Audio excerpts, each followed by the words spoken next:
Nombre del Señor en esta mañana, que hay un camino y que el Señor antes de la fundación de este mundo ya tenía un propósito para ti.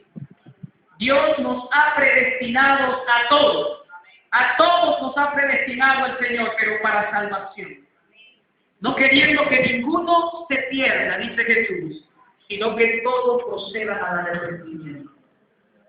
Pero esta mañana vamos a abrir aquí donde dice adoremos al Creador. El tema de esta mañana lleva por título Pero no te pongas pues. Un plan, un camino. Vamos a ver, vamos a esperar un momentito allí que abra el tema.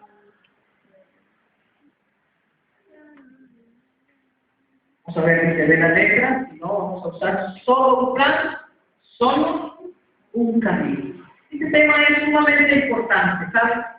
En el tiempo en que estamos viviendo. Nosotros hemos estado estudiando la palabra en el contexto del gran conflicto que vivimos, el gran conflicto universal entre el bien y el mal. Un conflicto que comenzó ¿dónde? En el cielo, pero que lamentablemente se trasladó y entró en actividad en este planeta desde el momento en que Eva decidió rebelarse contra su creador. Y esto lo aprendimos también en esta semana, que cuando Eva estiró su mano para tomar el fruto del árbol del conocimiento de la ciencia del bien y del mal, Eva no lo hizo porque tenía hambre o qué sé yo. Eva lo hizo porque quiso llegar a ser como Dios. Porque la serpiente le dijo que si comía del árbol iba a ser como ¿quién? Como Dios. Que iba a ser inmortal, porque le dijo no vas a morir. Y entonces dice la palabra que Eva vio que el árbol era bueno para comer, que era agradable a los ojos, pero además que era ¿qué? Codiciable para alcanzar la sabiduría. Eva dijo, esta es mi oportunidad. Así que estiró su mano, dice la palabra de Dios en Génesis 3:6, dice, y vio la mujer que el árbol era bueno para comer, y que era agradable a los ojos, algo codiciable para alcanzar la sabiduría. Y tomó de su fruto y comió, y dio también a su marido, el cual comió, así como ella. Allí entró el pecado en este mundo. Y junto con el pecado entró el sufrimiento, entró el dolor, entraron las enfermedades y vinieron los problemas.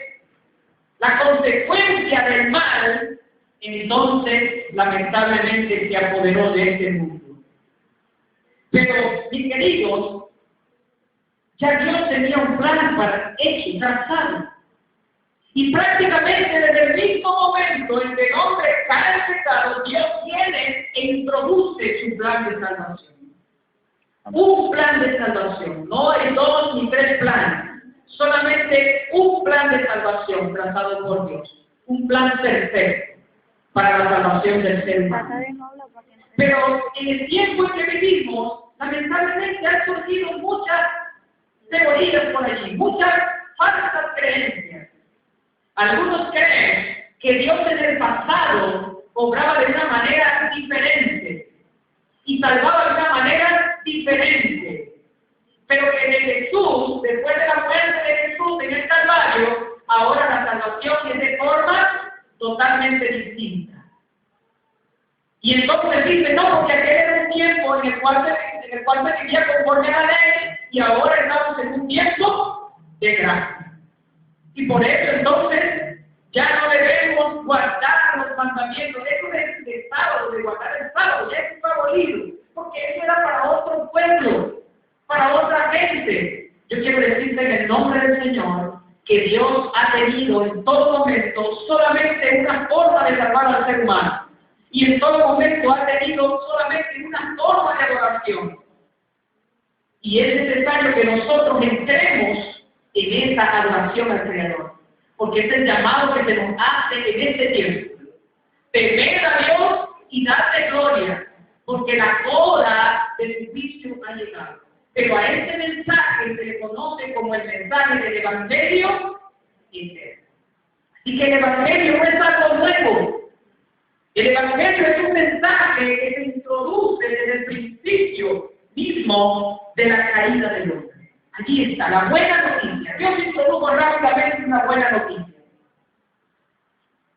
Ahora, miren esto. Dios le dijo a Adán y a Eva, vamos a verlo allí en Génesis, capítulo 2, versículos 8, 15 y 17. Dice: y mandó Jehová Dios al hombre, diciendo: de todo árbol del huerto podrás comer, pero del árbol del conocimiento del bien y del mal no comerás, porque el día que de él comas ciertamente morirás. Dios le dijo a Adán y a Eva: miren, aquí está este jardín que les he entregado. Hay muchos árboles. La palabra dice que Dios hizo nacer todo árbol delicioso y bueno para comer. Pero además del árbol de la vida y el árbol de la ciencia, del conocimiento del bien y del mal. Y les digo, el árbol del conocimiento de la ciencia del bien y del mal, no debe comer. Porque el día que de él coman, ciertamente morirán. Y en esta ocasión yo quiero resaltar esta expresión: el día que de él coman. Dios les dijo a Adán y a Eva: el día que coman de este árbol, vas a morir. Y Adán y Eva comieron del árbol que Dios les dijo que no podían comer, porque el día que comieran de ese árbol iban a morir. Pero la palabra, allí mismo en Génesis, allí mismo dice, Génesis 5:5, dice: y fueron todos los días que vivió Adán 930 años y murió. ¿Cuántos años vivió Adán? 930 años. Pero que Dios le dijo que el día que comiera del árbol iba a morir. ¿Y por qué Adán entonces siguió viviendo después que comió del árbol? ¿Mintió Dios? ¿Mintió Dios? No. ¿Qué sucedió entonces? Quiero decirles que en este mismo momento Dios introdujo salvación. Amén. Y vamos a ver en esta mañana. En Génesis 3:15, Dios dice a la serpiente: por cuanto esto hiciste, polvo te arrastrarás sobre tu pecho, y del polvo de la tierra te alimentarás. Y le dice: enemistad pondré entre ti y la mujer, y entre tu simiente y entre la simiente suya. Esta te herirá en la cabeza y tú le dirás en el talón. Desde allí ya Dios le estaba dando un mensaje a la raza caída, a la raza humana. Un día se levantaría un descendiente de la mujer. Hablando de la elección, ¿no? La vindicación de la mujer estaba allí desde el comienzo. Dios da una promesa que se cumpliría a través de ¿quién? De la mujer. La simiente, la semilla, la palabra simiente también podemos traducirla como semilla o descendencia. La descendencia de la mujer, un día habrá una semilla, un descendiente de la mujer que aplastará la cabeza de la serpiente. Aunque será herida ¿dónde? En el calcañar, en el talón. Y la serpiente ciertamente hirió a esa simiente, que es Jesucristo, porque lo llevó ¿a dónde? A la cruz. Lo humilló hasta lo sumo y lo llevó a la peor muerte que pudo existir. Y tal vez en algún momento, movido por su orgullo, el enemigo de Dios pensó simplemente: lo maté, lo acabé. ¿Qué hubiese pasado si Jesús hubiese quedado en el sepulcro? Hubiese perdido la batalla. Pero gloria a Dios, porque el Señor al tercer día se levantó victorioso de los muertos.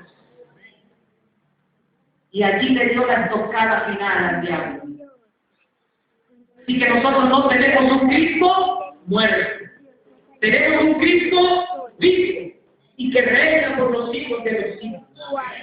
Ahora, ya en Génesis 3:15 el Señor estaba dando una promesa. Pero al momento de la caída de la mujer y del hombre, sucedió algo. Vamos a ver, porque allí hay una enseñanza sumamente importante para este momento. No se ve mucho. Vamos a intentar por la luz. Entonces fueron abiertos los ojos de ambos y conocieron que estaban desnudos. Estoy leyendo Génesis 3. 21. 7, primeramente. 3:21. Arriba 3:7. Okay. Dice, entonces cogieron hojas de higuera y se hicieron delantales.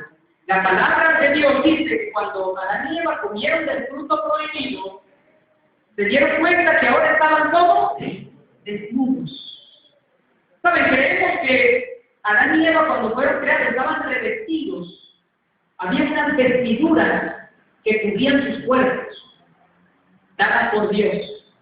Y lo entendemos así porque Dios va a restaurar todas las cosas cuando estemos en el cielo. Amén. Cuando vengamos a la tierra nueva. Y Él nos ha prometido que a nosotros también se nos van a dar vestiduras blancas. Amén. Seguramente esas eran las mismas vestiduras que cubrían a Adán y a Eva. Cuando ellos pecan, esas vestiduras desaparecen. Y ellos se dan cuenta y están ahora ¿qué? Desnudos. Así que este problema tenemos que resolverlo primeramente. Dios se va a dar cuenta de que estamos desnudos. Así que lo primero que dieron fue hojas de higuera, unas hojas. Y cosieron estas hojas y hicieron unos delantales. ¿Saben lo que es un delantal? ¿Ah? Ajá. ¿Qué es lo que usan normalmente en las cocineras? Unos delantales. ¿Por qué se le llama delantal? Porque cubre la parte de dónde? De adelante. Pero ¿cómo queda la parte de atrás? Así que no era la solución en ese momento, pero fue la solución humana que ellos encontraron en ese momento. Así que estos delantales representan las formas que a veces como seres humanos nosotros buscamos para intentar cubrir nuestro pecado, para intentar salvarnos. No, yo no necesito de eso porque yo soy bueno, yo no le hago nada a nadie. Las formas humanas no sirven, no sirven. Pero Dios tuvo una respuesta a ese intento del ser humano, Adán y Eva, de buscar una solución. ¿Creen ustedes que ellos podían realmente cubrir su desnudez de los ojos de Dios? ¿Podían hacerlo? ¿Puede esconderse algo de los ojos de Dios? Ahora, la palabra de Dios dice en Génesis capítulo 3, versículo 21, dice, y Jehová Dios hizo al hombre y a su mujer túnicas de pieles y los vistió. Dios le dijo, esos delantales no sirven. Yo les voy a hacer vestiduras mejores, túnicas de pieles.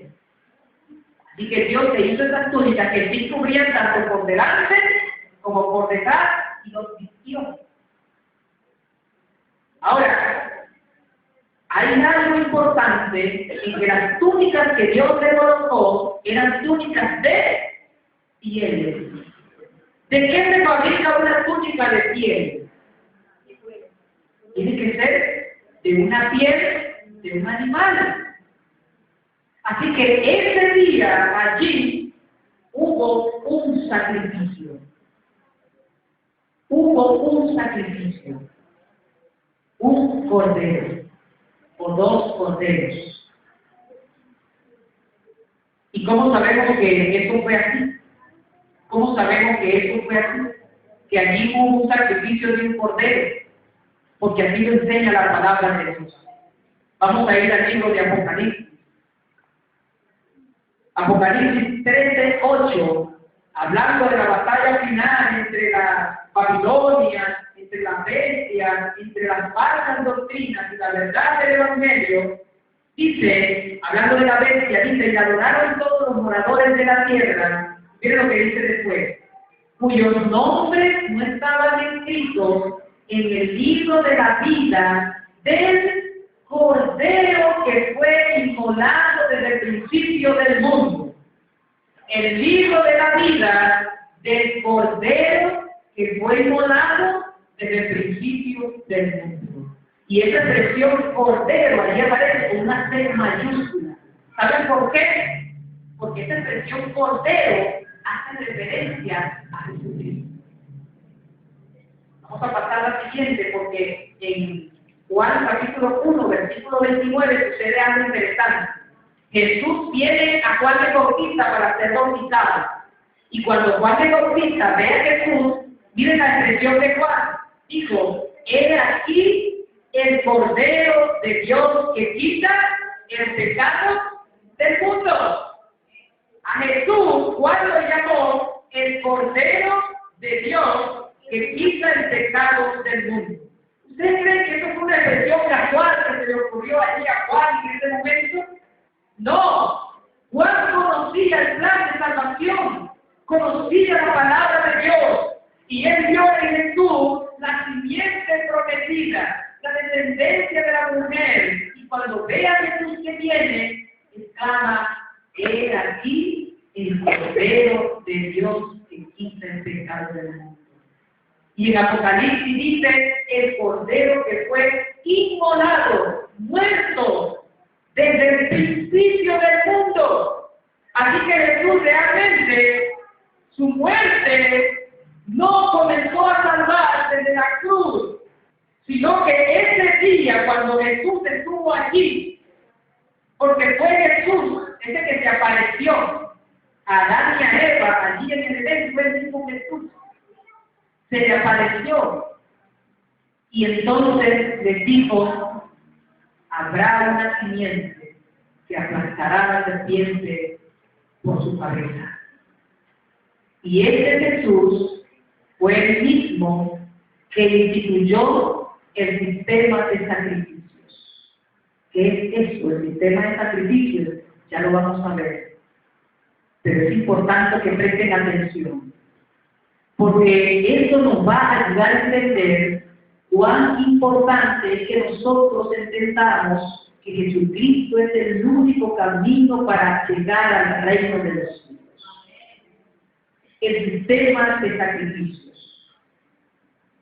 Vamos a ver una cita más que está en Isaías, porque aquí en Isaías 53:7 también se le llama a Jesús el Cordero, la oveja. Dice, maltratado y humillado, Isaías 53:7, maltratado y humillado, ni siquiera abrió su boca. ¿Cómo qué? Como cordero fue llevado al matadero, como oveja enmudeció y ni siquiera abrió su boca. ¿Cómo qué fue llevado al matadero Jesús? Como cordero, y como oveja enmudeció su boca. ¿Usted cree que también eso fue casual que escribió esa expresión allí Isaías? Jesús era el Cordero que quita el pecado del mundo. Allí en el mismo Edén se instituyó un rito, una práctica que señalaba directamente a ese Mesías, a ese Salvador que un día sería clavado en la cruz por nosotros. ¿Qué hizo Adán y Eva en ese día? Bueno, quiero decirles, mis queridos, que la salvación es por sustitución. ¿Que la salvación es qué? Por sustitución. ¿Saben ustedes lo que es sustitución? ¿Qué es un sustituto? ¿Ustedes saben lo que es un sustituto? Bueno, para yo venir para acá, yo tuve que dejar en mi trabajo un sustituto. Alguien que quisiera suplencia en mi trabajo. Eso es un sustituto. Me vengo yo, pero quedó, en este caso, una muchacha, y esta muchacha ya trabajando. Eso es un sustituto.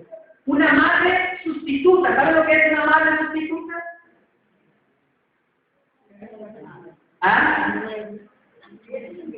Una madre sustituta. Aquí hay un ejemplo. Dice, no está su mamá, y entonces el que cría a ese niño se convierte en una madre sustituta, porque está sustituyendo a la madre que no está por alguna razón.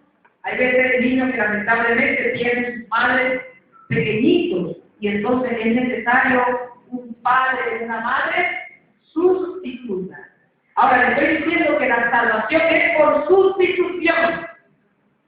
Les digo, Adán y Eva tenían que morir ese día, porque Jesús dijo, el Padre dijo, Dios dijo, el día que comas del árbol vas a morir. El día. No digo 930 años después, digo no, el día. Ahora vamos a entender por qué Adán y Eva no murieron en ese día. Porque alguien murió en lugar de ellos. Un sustituto. El corderito con el cual le dieron las vestiduras de pieles murió en lugar de Adán y de Eva. Pero ese corderito realmente no era un corderito. O sea, realmente allí quien estaba muriendo de forma simbólica era Cristo mismo, el Cordero de Dios que quita el pecado del mundo. Por sustitución. Ahorita lo vamos a entender con mayor claridad. Miren el ritual que se hacía, instituido por Dios, con el corderito. Un momentito aquí, vamos a leerlo desde la Biblia porque el color azul no nos ayuda mucho allí. Y hay esta palabra. Vamos a buscar Levítico, capítulo 4, a partir del verso 27. Levítico 4, a partir del verso 27. Los que tienen sus Biblias, por favor, vamos a abrir las Sagradas Escrituras allí en Levítico, capítulo 4, versículo 27. Levítico 4, a partir del versículo 27, explica allí precisamente cómo se realizaba el ritual del sacrificio por el pecado. Miren lo que dice. Si alguna persona del pueblo pecare por hierro, cometiera algún pecado, haciendo algo contra alguno de los mandamientos de Jehová, en cosas que no se han de hacer y cometiere pecado, luego que conociere su pecado que cometió, traerá por su ofrenda una cabra. Podría ser una cabra, podría ser un cordero, había varias ofrendas que podían ofrecer, pero siempre debía ser un animal vivo, limpio. Una cabra sin, como dice, sin defecto. Esa palabra es importante también. No podía ser cualquier cabra, cualquier oveja o cualquier cordero. Debía ser un animal sin defecto. No podía ser el que tenía la cola cortica o la patita quebrada o que había nacido con una oreja menos. Tenía que ser sin defecto. Continuamos aquí. Dice, por su pecado que cometió, y pondrá su mano sobre la cabeza de la ofrenda de la expiación y la degollará en lugar del holocausto. Y al final dice, en el versículo 31, después de un punto y coma que está por allí, dice, así hará el sacerdote expiación por él y será que perdonado. Así hará el sacerdote, en el versículo 31, así hará el sacerdote expiación por él y será perdonado. Les explico. Cuando una persona se daba cuenta que había quebrantado un mandamiento de Dios, debía ir y buscar un cordero, una cabra, dependiendo a veces del estatus económico de la persona. Dios le permitía traer diferentes ofrendas. Si la persona era muy pobrecita y no tenía cómo comprar una cabra, entonces podía traer una palomita, ¿verdad? Y entonces también lo importante era que hubiese derramamiento de sangre, porque esa sangre que era derramada de ese animal simbolizaba la sangre de ¿quién? De Cristo Jesús. Así que la persona debía llevar ese corderito, esa cabra, sin defecto. ¿Sabe por qué debía ser sin defecto? Porque esa cabra era símbolo de aquel que fue sin defecto. La palabra dice que Jesús fue tentado en todo, pero sin pecado. Nunca pecó. Por eso ese corderito debía ser el mejor, el más gordo, el más bonito, sin defecto. Luego que traía este corderito y habiendo reconocido su pecado, experimentando arrepentimiento, debía colocar las manos sobre la cabeza de aquel animal. Y al colocar las manos confesaba su pecado. Y simbólicamente los pecados de aquella persona eran traspasados al corderito. Y entonces el corderito asumía la culpa y el pecador quedaba limpio, sin culpa, sin pecado. Y entonces, como ahora era el corderito que tenía la culpa por el pecado, que era degollado, era muerto, en lugar del que realmente había pecado. Sustitución. El corderito sustituía a la persona. Allí en el Edén, ese corderito o esos corderitos sustituyeron a Adán y a Eva. Por eso Adán no murió ese día y vivió 930 años. Porque ese corderito murió en su lugar. Pero realmente el corderito era un símbolo de aquel verdadero cordero que un día iba a entregar su vida por el ser humano. Cristo Jesús. Quiere decir que desde el Génesis, desde el Edén, siempre la salvación ha sido a través de la fe en Jesucristo. Todos los que vivieron antes de la muerte de Jesús en la cruz, para recibir perdón, por eso dice al final, y así el sacerdote hará expiación por él y será perdonado.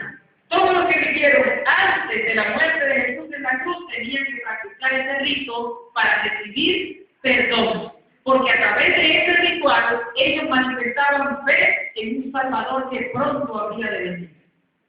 La diferencia entre los que vivieron antes de Jesús a los que vivimos después de Jesús es que ellos manifestaban fe en un Salvador que vendría y nosotros manifestamos fe en un Salvador que vino. Es la diferencia. Ellos manifestaban fe en un Salvador que vendría y nosotros manifestamos fe en un Salvador que ya vino. Por eso es que nosotros somos privilegiados, porque nosotros pudimos ver el cumplimiento de las promesas. Pero todos estos recibirán la misma corona que nosotros hemos de recibir: salvación y vida eterna por la gracia de Jesucristo. Y al final la palabra de Dios dice en Isaías, vamos a mandar otra. Aquí está también esto interesante, rapidito porque el tiempo se nos acabó. Ustedes recuerdan, no sé, los que conocemos la Sagrada Escritura, hay una historia allí que habla de Caín y Abel. ¿Han oído hablar de la historia de Caín y Abel? Los dos hermanos que uno mató al otro.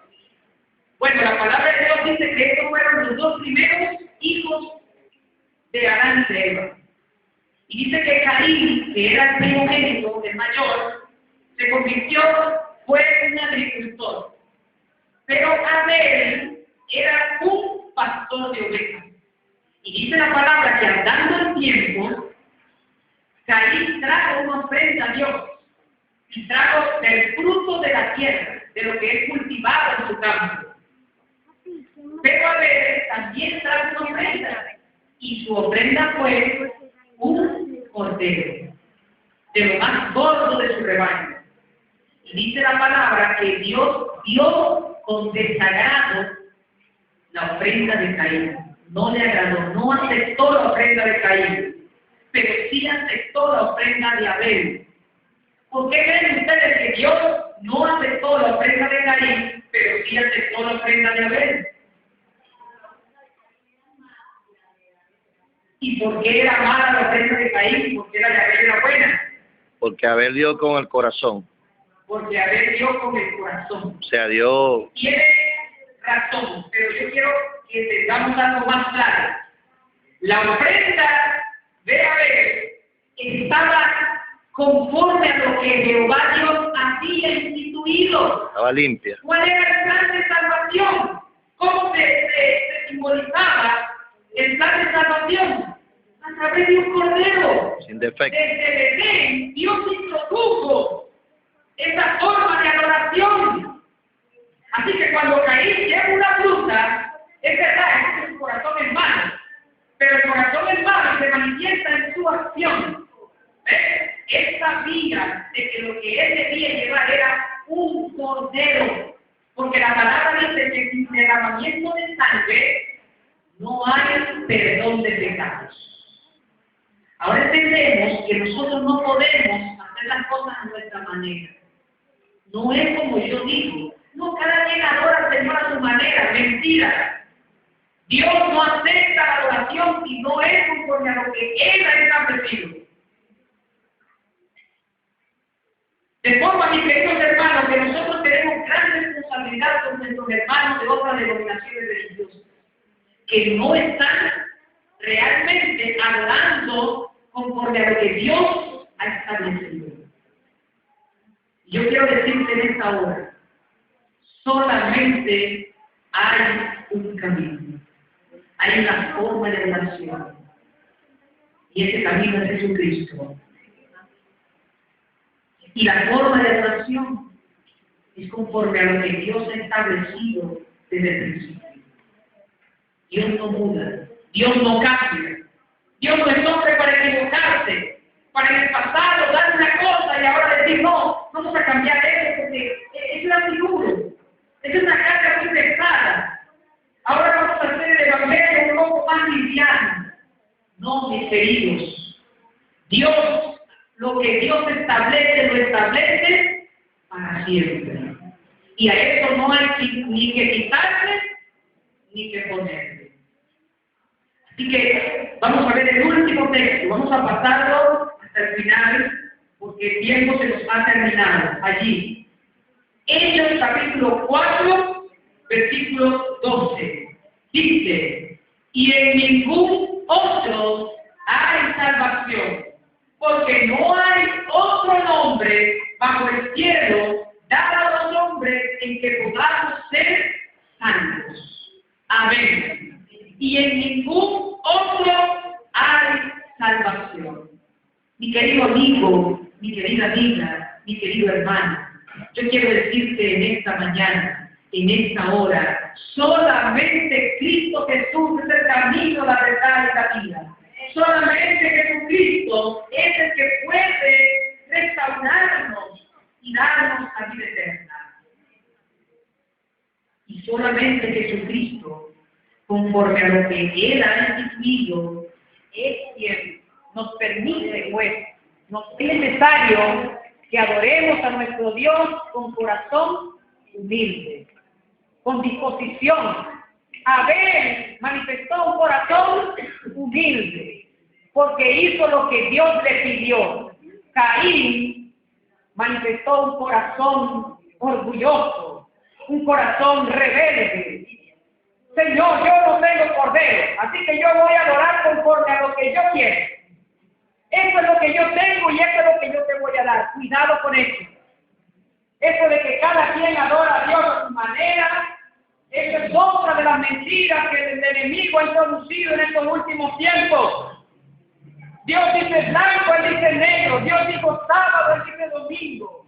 Dios dice bautismo con inmersión, Él dice vamos a echarle un poquito de agua en la cabeza. El diablo ha llenado el mundo de su confusión y lamentablemente muchos de nosotros estamos cayendo en las trampas del enemigo. Yo quiero decirte en el nombre del Señor, Cristo viene pronto. Amén. Cristo viene pronto. Amén. Y necesitamos estar preparados, estar listos. Por eso en esta mañana yo quiero hacer un llamado a unas personas que están en este lugar que todavía no han hecho su pacto con Cristo a través de las aguas del bautismo. Yo quiero hacer un llamado de forma especial. Yo quiero decir que no es tiempo de postergar su decisión. Es necesario que hoy tú puedas entregar tu vida a Jesús. Tenemos personas en este lugar que no tienen ningún impedimento para ser bautizados en esta mañana. ¿Por qué esperar? ¿Para qué esperar? ¿A quién vas a esperar? Necesitas prepararte para esperar a Jesús que viene pronto. Así que en esta mañana yo quiero llamar a alguien en este lugar que entiende que es tiempo de hacer una decisión y quiere poner su vida en la persona salvación que es Cristo Jesús. Yo quiero llamar en esta mañana a alguien en este lugar. Hay alguien en esta mañana que quiere hacer su pacto con Dios a través de las aguas del bautismo. Aquí hay agua, aquí atrás tenemos agua. Aquí está el pastor dispuesto, levantado, ungido por el Señor para bautizar en el nombre del Padre, del Hijo y del Espíritu Santo. ¿Qué te impide, mi querido? ¿Qué te impide en esta mañana ser bautizado? ¿Qué te impide ser bautizado? ¿Qué hay en este mundo que sea más importante que la salvación que el Señor te está ofreciendo? ¿Qué hay? No hay nada en este mundo más importante que la salvación que Dios nos ofrece. Este mundo pasa y pasará, pero los que hacen la voluntad de Dios permanecerán para siempre. Amén. Así que yo llamo de forma particular, pero sin embargo, puede que ustedes saben que ustedes tienen la decisión en sus manos. Pero yo quiero de forma especial en esta mañana hacerle un llamado a nuestro hermano, amigo Leopoldo. Quiero hacerle un llamado a la señora María Luisa. Quiero hacerle un llamado a la señora María que está a su lado. ¿Por qué esperar más? Si no sabemos qué será del día de mañana. Yo estuve esperando un tiempo, pero cuando tomé mi decisión me di cuenta del peligro que corrí. Porque si uno muere sin hacer la decisión, mis queridos, podemos perdernos. Porque hoy hemos entendido que solamente a través del sacrificio de Jesucristo y de nuestra aceptación de ese sacrificio podemos ser salvos. ¿Y por qué entonces esperar? ¿Qué vamos a esperar? ¿Qué tenemos que esperar? Nada. Así que si no tienes nada que te impida, mi querido, entra en esta mañana a la sala del bautismo, experimenta ese nuevo nacimiento y Dios te va a dar un corazón nuevo. Dios va a poner su espíritu en tu vida y Él te va a dar la oportunidad entonces de ser una nueva criatura para el reino de los cielos. Así que, mis queridos, en esta mañana tienen la oportunidad de esas personas que yo he llamado, pero también tal vez hay alguien más en este lugar que ha escuchado el llamado de Dios, que ha entendido que Jesucristo es el camino y que aún no ha hecho su parte con Cristo a través del bautismo que manda la Sagrada Escritura. Eso lo estudiamos durante estas noches. Es el bautismo por inmersión, donde usted debe ser sumergido completamente en el agua y bautizado en el nombre del Padre, del Hijo y del Espíritu Santo. Porque el ser sumergido en el agua tiene un símbolo especial. Representa una muerte a la antigua vida y representa un renacimiento cuando usted sale del agua, una vida nueva en Jesucristo. Así que si usted no ha sido bautizado, si usted no ha sido bautizado en el nombre del Padre, del Hijo y del Espíritu Santo, conforme a lo que manda la palabra de Dios, tiene la oportunidad en esta mañana. Hay alguien que dice, Señor, no.